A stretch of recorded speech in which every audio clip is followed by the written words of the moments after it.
I think we're all just about tired to death with the political season. I know I've seen more than I wanted to. And of course my phone is busy, not with calls to me, but to robocalls about the candidates and all that sort of stuff. And even if you send out stop notifications, they still continue. But there's something that maybe we can do to help make our own decision on who we're going to vote for maybe a little less confusing. This deserves a good talk about.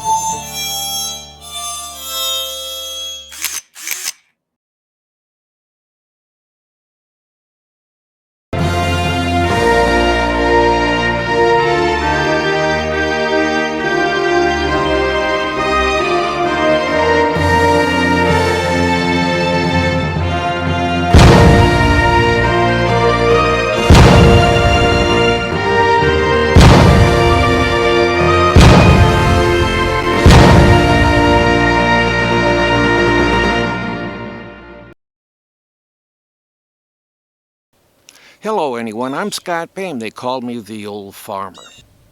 With all this political stuff going on, I've had it up to here, actually up to here. It's so confusing on which candidates to vote for. To be perfectly honest, I don't listen to what the Harris camp says about Trump, and I don't listen to what the Trump camp says about Harris. I listen to what the candidates say. And that's true all the way through down the line to the local township. We're in a township, not a city. I listen to what the candidate is saying on their positions, and that's what I think all of us should do. Trump isn't Hitler in disguise, and I think many of the things said by Mr. Trump about Vice President Harris, I think we can say a lot of it is political talk. And of course, in both instances, there are half-truths mentioned throughout. But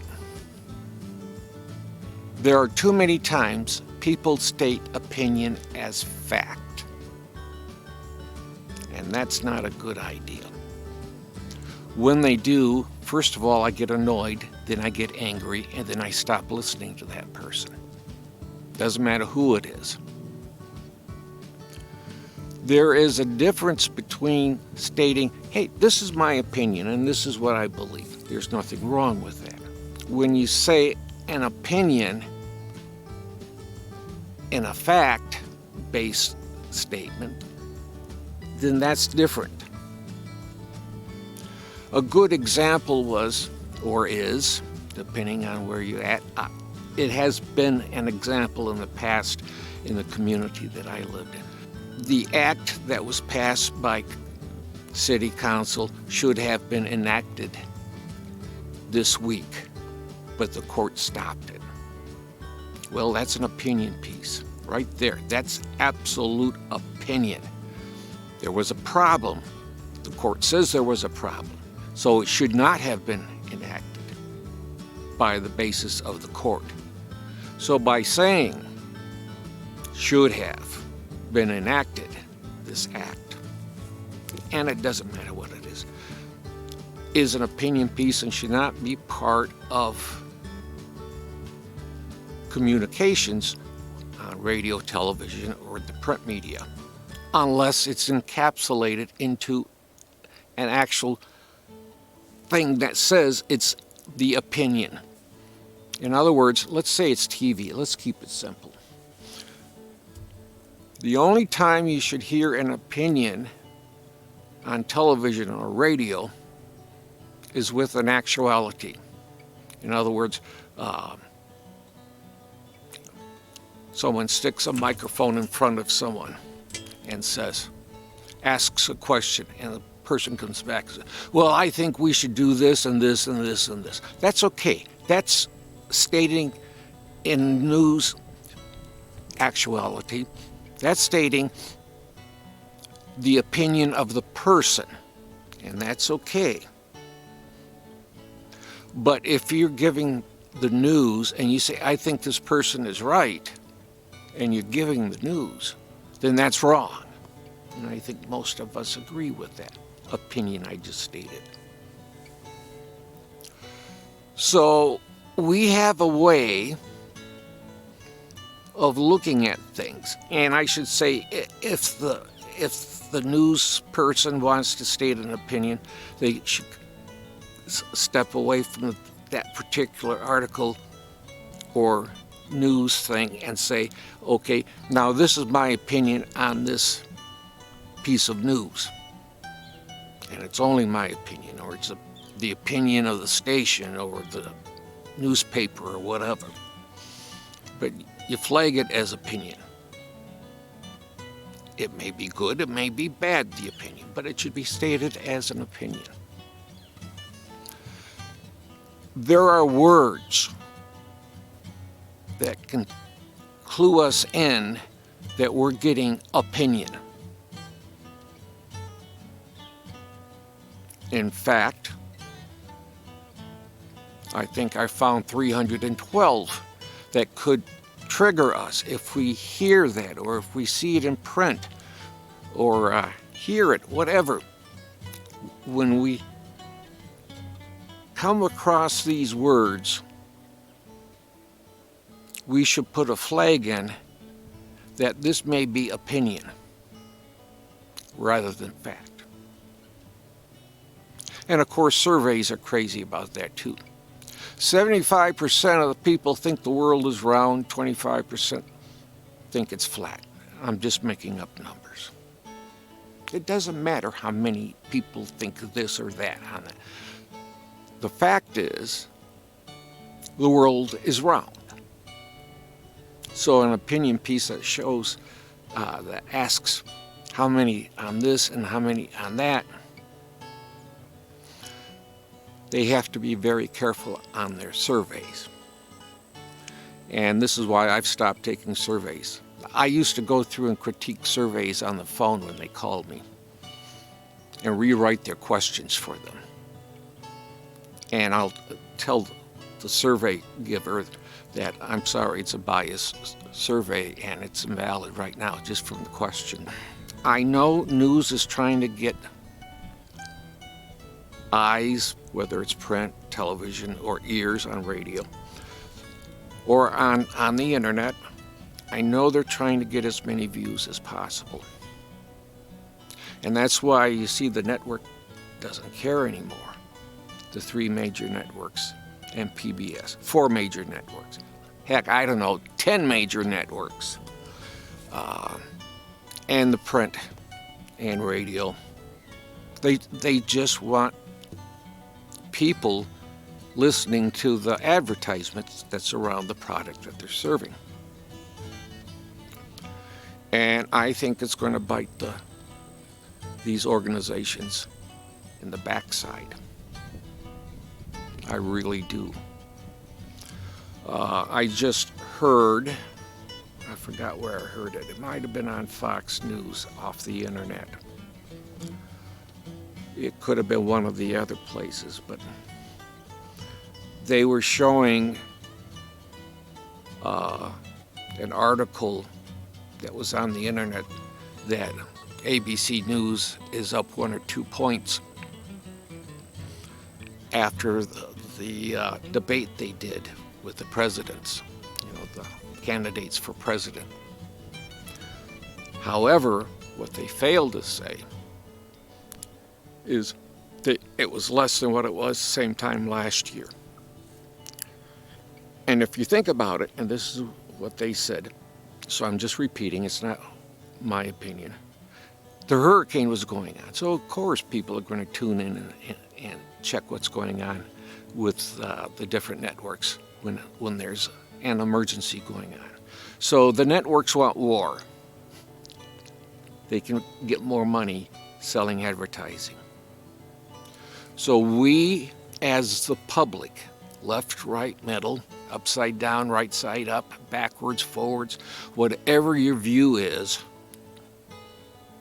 we need to be aware of these words that signal that what's coming is possibly an opinion stated as fact. Again, if they want to state publicly, this is my opinion as a newscaster, and the news article was done flat, no opinion in it, I have no problem with that. In fact, it wouldn't be a bad idea to hear some of their opinion, but not disguised as fact within the news piece.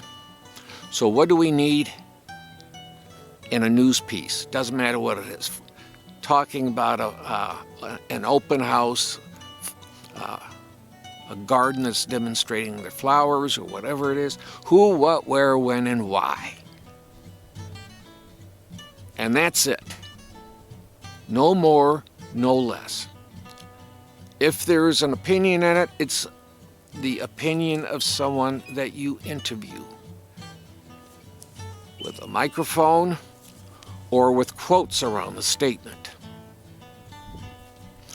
Now, down below, and I know I'm rambling on, but down below in the comments, I don't think I have any repeats in there, but I got, I believe, 312 words that if we hear, see, or whatever, we should be on alert that an opinion is coming down the line, based, hidden as fact.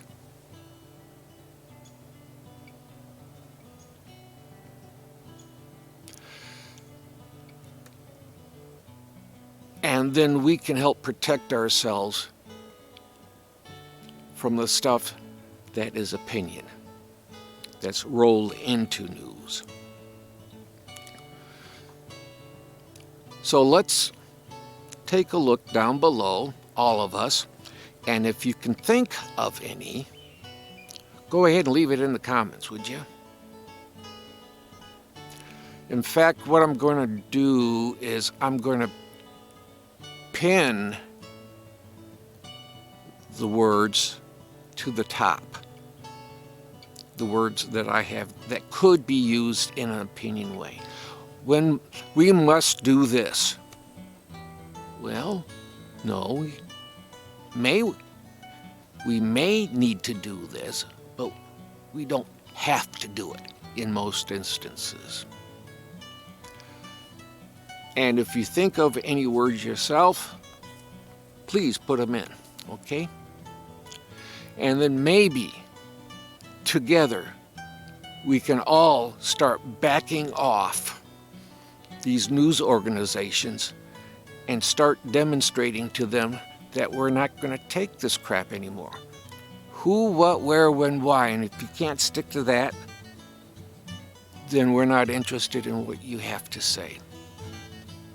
With the two exceptions. If they want to wrap something around, this is my opinion, that's fine. If they want to put a statement from someone they're interviewing, that's fine. But be careful, they may stack several interviews in the article and they're all one-sided. That's another stunt for swinging a piece. Oh, it's all fact. The only opinion is the people that we talk to, their statements. Well, you had everybody who thought the world was flat in your article. That makes an opinion piece. So don't let them snicker you with that stunt. You want, if one person is talking about a particular position, if there are sides to it, then you want to hear from someone on the other side of the position with about the equal amount of containment within the article. So, take a look at the words. See if you can add to the list. We're just doing single words now. Maybe later on we'll do phrases, but for right now, single words. Let's have a little fun with this, okay? Thank you for watching, and please be safe.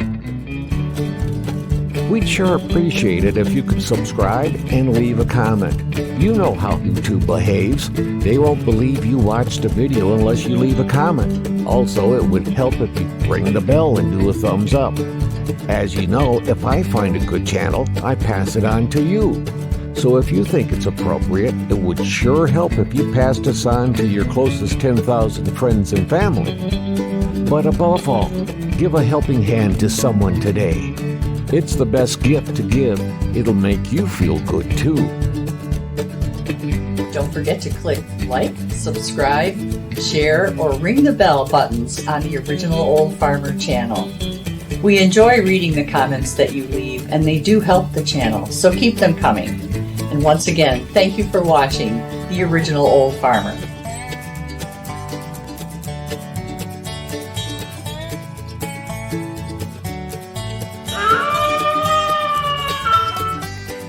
The VFW National Home for Children, providing families of veterans and active duty military opportunities for growth and development in a nurturing community. Please consider a donation to help their children and families. I.C. Rhodes speaking.